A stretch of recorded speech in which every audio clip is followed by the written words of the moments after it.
10 কোটি টাকা 1, 15 কোটি টাকা, 15 কোটি টাকা, 15 কোটি টাকা 2, 15 কোটি টাকা 3। কিরে ছোট লোক, খুব না আমার সাথে পাঙ্গা নিয়ে গাড়ি কিনতে এসেছিলি? আমি মিথিলা, আজ পর্যন্ত যা চেয়েছি তাই পেয়েছি।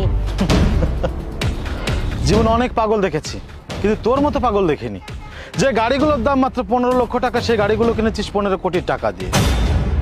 অ্যাটেনশন প্লিজ, এখনই আমাদের নিলামের কার্যক্রম শুরু হবে। আরে এখানে তো ফর্মালিটির কি আছে? এখানে তো আমি আর আমার ম্যাডাম ছাড়া আর কেউ নাই। তাই একটা দাম নির্ধারণ করে গাড়িগুলো আমাদের দিয়ে দিন। তারপরেও আমাদের নিলামের একটি প্রক্রিয়া আছে, আমাদেরকে সেই প্রক্রিয়ার ভিতর দিয়ে যেতে হবে। আচ্ছা হয়েছে হয়েছে, এখন বলুন গাড়িগুলোর দাম কত নির্ধারণ করেছেন? বাজার দর হিসাব করে এই ইয়ার্ডের সকল গাড়ির ভিত্তিমূল্য নির্ধারণ করা হয়েছে 15 লক্ষ টাকা। আচ্ছা ঠিক আছে, আমি 20 লক্ষ টাকা দিব, গাড়িগুলো আমাকে দিয়ে দিন। ঠিক আছে, যেহেতু আপনারা ছাড়া এই নিলামে আর কেউ অংশগ্রহণ করেনি, সেহেতু 20 লক্ষ টাকায় আমি আপনাদেরকে গাড়িগুলো দিয়ে দিচ্ছি। দাঁড়ান!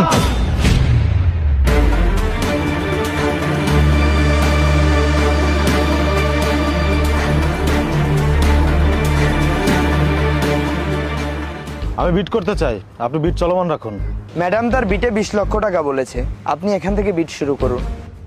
30 লক্ষ টাকা, 30 লক্ষ টাকা, 30 লক্ষ টাকা, 30 লক্ষ টাকা 1, 30 লক্ষ টাকা 2, 50 লক্ষ টাকা, 50 লক্ষ টাকা, 50 লক্ষ টাকা, 50 লক্ষ টাকা, 50 লক্ষ টাকা 1, 50 লক্ষ টাকা 2, 80 লক্ষ টাকা, 80 লক্ষ টাকা, 80 লক্ষ টাকা, 80 লক্ষ টাকা 1, 80 লক্ষ টাকা 2, 1 কোটি টাকা, 1 কোটি টাকা, 1 কোটি টাকা, 1 কোটি টাকা, 1 কোটি টাকা 1, 5 কোটি টাকা, 5 কোটি টাকা, 5 কোটি টাকা, 5 কোটি টাকা, 5 কোটি টাকা 1, 10 কোটি টাকা, 10 কোটি টাকা, 10 কোটি টাকা, 10 কোটি টাকা 1, 15 কোটি টাকা, 15 কোটি টাকা, 15 কোটি টাকা, 15 কোটি টাকা 1, 15 কোটি টাকা 2, 15 কোটি টাকা 2, 15 কোটি টাকা 3।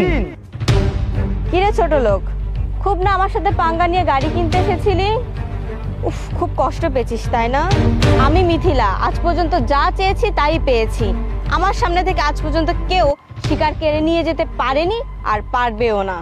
ওসমান সাহেব, ওনাকে টাকা পয়সা দিয়ে দিন আর পেপারসগুলো বুঝে নেবেন।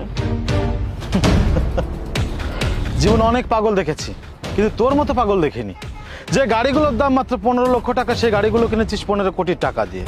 এখন তাহলে একটু চিন্তা করে দেখ, কষ্টটা কে পাবে, তুই নাকি আমি? ও শিট, এই ছোট লোকের সাথে দাম হাঁকাতে হাঁকাতে তো ভুলেই গিয়েছিলাম যে এই গাড়িগুলোর দাম কত। ওসমান সাহেব, আপনি আমাকে বারণ করলেন না কেন? ম্যাডাম আমি কি বলবো, আমি তো আপনার মতো বিবরে ছিলাম। এখন তুই একটু হলেও বুঝতে পারবি যে কষ্ট কাকে বলে। সারা জীবনের ইনকাম দিয়ে কিনেছিস এই ভাঙাচোরা নষ্ট গাড়িগুলো, যাতে তোর লস হবে।